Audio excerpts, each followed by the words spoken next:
Happy Monday. Oh, this is taking a second to load. Wait a second.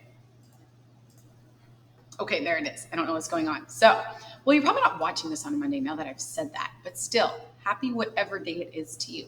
Okay, last notes were really short and really simple, just talking about just simple diffusion, right?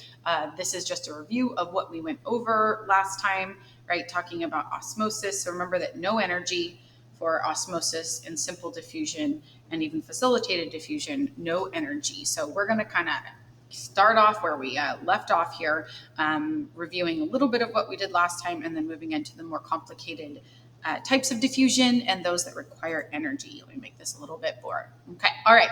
So remember that for simple diffusion, wow, it's just not going to. We're seeing high concentrations move to low concentrations.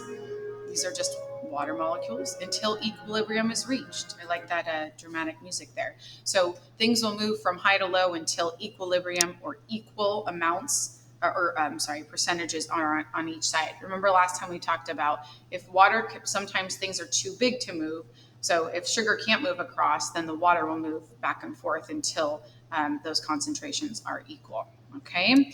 All right. So let me go to the next one here. So we're going to start out with today then talking about, oh my gosh, hold on.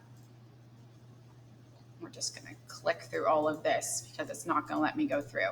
Facilitated diffusion. Yay. If you think about what the word facilitate means, it means to like guide or lead, right? You're not doing it for someone, but if you're facilitating a conversation or facilitating a lesson, that means that you're kind of there on the side helping out. Okay, so facilitated diffusion, my head is always in the way, here we go, can happen across two different types of channels, protein channels or carrier proteins. Two different types of proteins. And I want you to notice before you start like writing all this down, look at the difference between the two, just how they're built, right? So structural. First of all, these are both transmembrane proteins, right? So this protein channel here, you can see that it's just like an open, it almost looks like it's always open, like that's how it's built.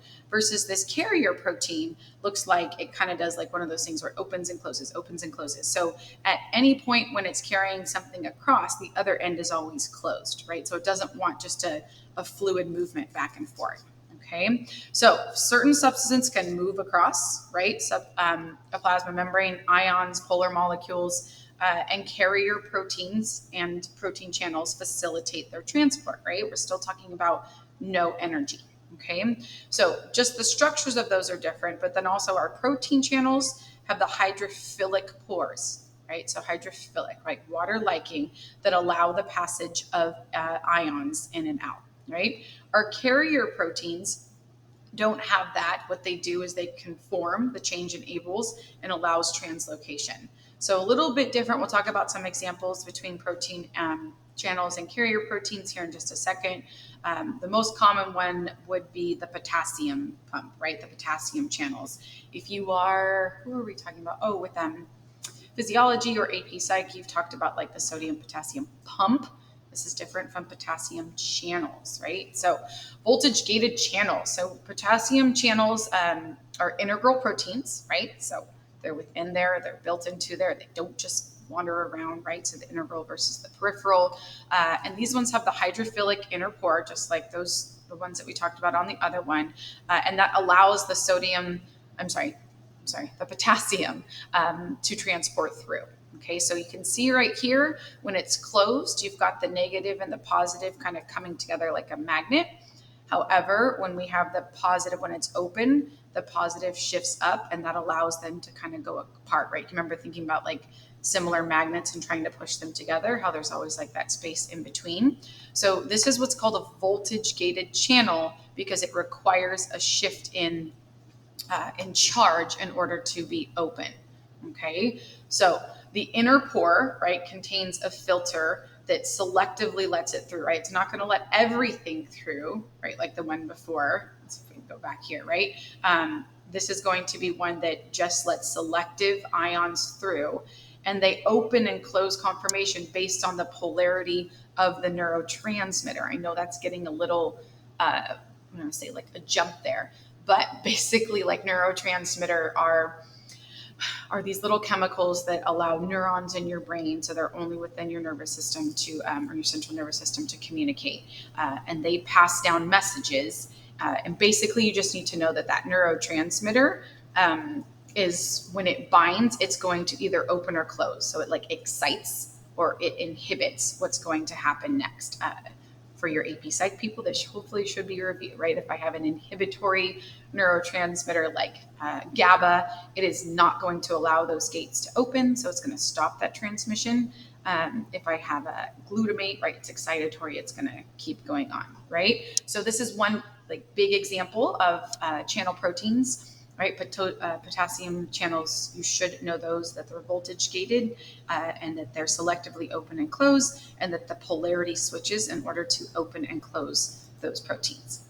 Okay, all right, so we're going to look at something opposite from osmosis, right, because this is just the review of osmosis. Right, so we've got the semi-permeable. We talked a little bit about that. Remember, that's a fluid semi-permeable membrane. You'll need to know that we're going across, right?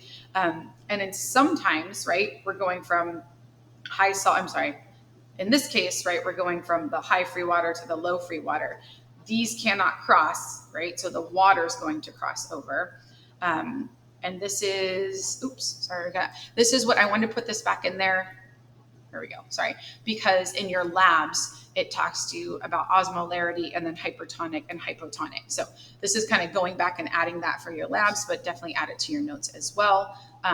So still talking about osmosis, but we're adding those two, hyper and hypo.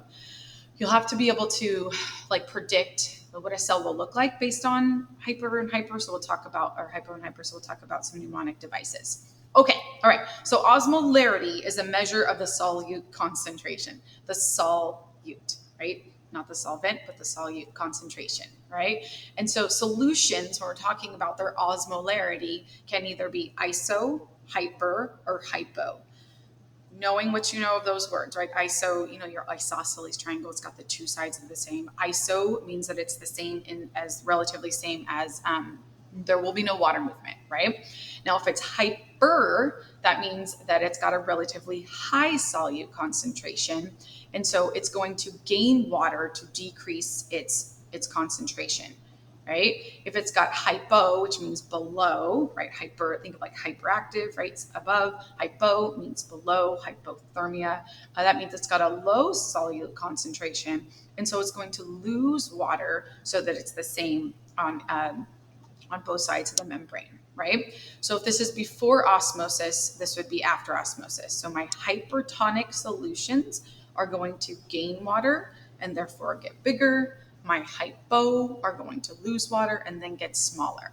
So what that would look like in cells, here's some examples of your blood cells, right? So when we're transporting, or we're talking about, the organ transport in your book, we want to make sure that we have those isotonic solutions. And so here's what your blood cells would look like in a hypertonic, an isotonic, and a hypotonic solution. You guys are probably too young, but remind me to talk about the we, don't we to win a we. Just remind me of that in class. Someone remind me. Okay, so they must be bathed in isotonic to maintain that viability, right? So we have that keeping their shape. Hypertonic is going to cause it to shrivel. The hypotonic is going to cause lysis, which means that it's going to burst. And plant cells, so this is the difference. So these are your blood cells. Plant cells, though, because they have that rigid cell wall, they maintain their shape. However, you see this inside hyper, this, iso, right, the same, and then this exploding. If you've ever underwatered your plants, they right, they maintain their cell shape, but they start to kind of go like this. It's almost like a balloon deflating. Okay. All right. So all that passive transport behind us, right? Now we're going to talk about active transport. Active transport, from your chart that you copied down, it requires energy. Okay. And of course, there can't just be one type of active transport. There has to be two. We need to know both, direct and indirect, and primary and secondary, same thing, active transport. Okay. So active requires energy because it's moving against the concentration gradient, right? So I'm not just going from high to low. Now I'm going from low to high. Cells don't want to do that. And so you need energy to move it up. Remember, going back to the gradient, think about your grades right? It doesn't require energy to move them from high to low, right? That's naturally how they go if you don't put any energy. However, if you want to increase your grades from go to low to high, you're going to need to put some energy into that, right? So low to high is always going to require energy in your concentration gradient. Okay, so ATP is a package of power. We'll go back over it, but remember from the mitochondria, they're the ones that create the ATP. It's adenosine triphosphate. Those bonds are broken easily for energy power. So just think of ATP as all the power, and it's just like a molecule of energy, right? Just know that it's energy. And so if I require ATP, I'm going to require energy. So direct active transport is called primary.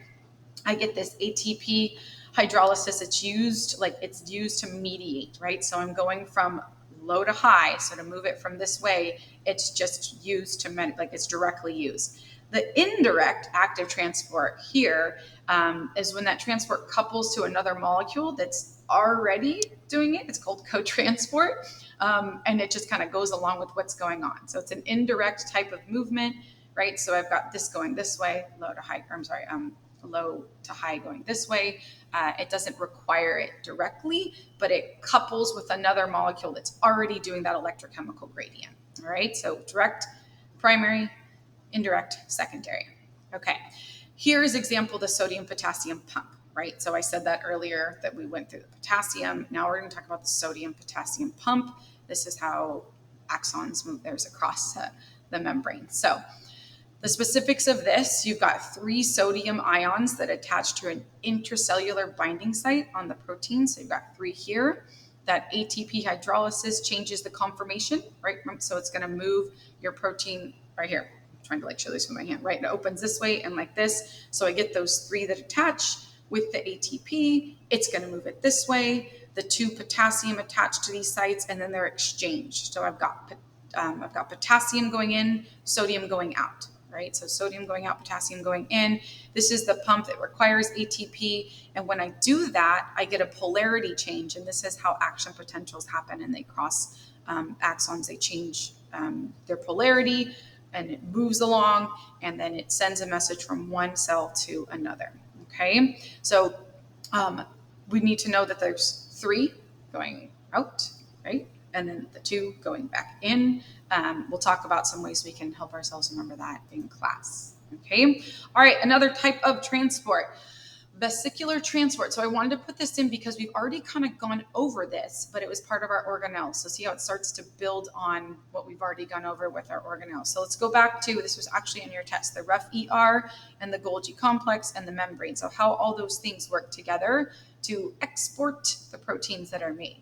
Right? So the molecules that are destined for secretion. So some things molecules are made for within the cell. These are made from outside, need to go outside the cell. And they are transported by these vesicles. I think that a vesicle sounds like a vehicle, right? Vesicle vehicle. It's a little vehicle that's going to get my proteins from the rough ER out the membrane. Okay. So the functions, right? I've got my ribosomes that are on the rough ER, and they are the ones that synthesize or make my proteins. And then they are transported with a vesicle to the Golgi complex, right, or Golgi apparatus. Here, this vesicle, the Golgi, is going to either alter it or modify it somehow. It repackages it, and then it sends it to another vesicle that goes to the membrane. And in the next slide, you'll see how this actually leaves, right? So the budding of the ER membrane, it kind of just comes off, and then it goes down to the Golgi. And then the Golgi here is the one that kind of packages it, modifies it, processes it, and then it's going to create a new package, right, a vesicle, to the plasma membrane. Right? Now, this whole process, it's called exocytosis, right? There's a couple different ways exocytosis happens. This is like big molecules, but bulk transport, so cytosis, remember cyto meaning cell, and then bulk transport. Let's go here. So how do those little things pinch together and then go off? So I've got my my bilayer here. Remember that it's held together by these interactions, right? They're slightly hydrophobic, and the fatty acids come together, but they're easily broken, right? It creates that kind of fluid structure, so it can easily be broken. And so what can happen, so look through here, right? So these 2 here start to fuse, right, to where they create this almost like new membrane here, and then these are 2 separate membranes, and so something can be within them. right? We'll draw this out a little bit more in class, but I get the separation or fusion of the membrane that allows it to kind of move it through, right? And so it's just kind of this rearrangement that allows the movement through, right? This is different than the different cytoses. We're going to talk about exo and endo. Endo means in, exo means out, right? So endo, exo. So endocytosis is when I get things that are going into the cell. So you can see, like, going back to those diagrams here, where I see it happening here. Basically what happens is it kind of just like pushes in the membrane and the membrane pinches off, right? And then it becomes a vesicle. Endocytosis is things that are big, right? They cannot go through carrier proteins. They cannot go through those, whether it's active or facilitated. They can't fit through there. So they need the entire membrane to kind of pinch off and create like a little bubble, right, for it to go through. So two different types of endocytosis, all right, are phagocytosis and pinocytosis.